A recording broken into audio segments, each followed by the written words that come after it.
Mr. Chair, Mr. Self. This might actually be a question for Mr. Lockerbie. I was just curious if we could get an update on HB 163 and HB 118, the MMIP task forces and the link grants, kind of the update on how that's going in that implementation.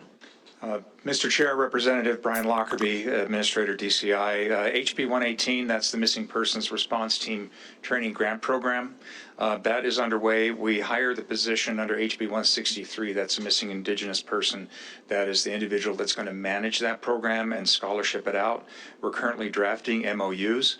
We're drafting some model language for those, and we anticipate fall of 2025 to be able to provide some training with our trainer. But in the meantime, what it's going to require is once the MOU gets published, we will incentivize groups, organizations to kind of collaborate, meet the levels of the MOU. For example, they have to have collaboration and agreement with all of the other groups to function, and have to have some kind of network system.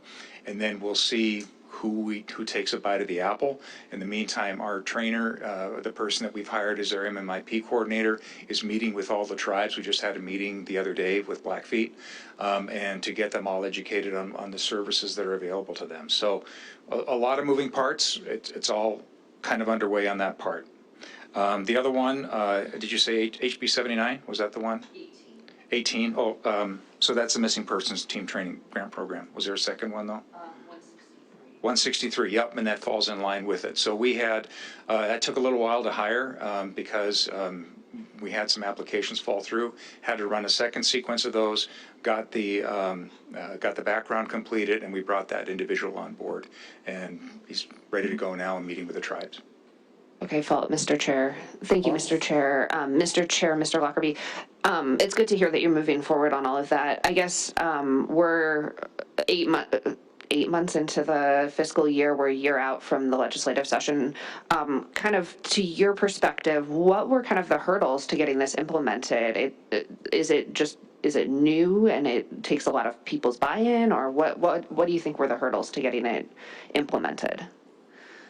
Mr. Chair, Representative, on HB 163, on the position or on the response? On both initiatives. Sure. Well, as I indicated, the first part was hiring people because the first series fell through.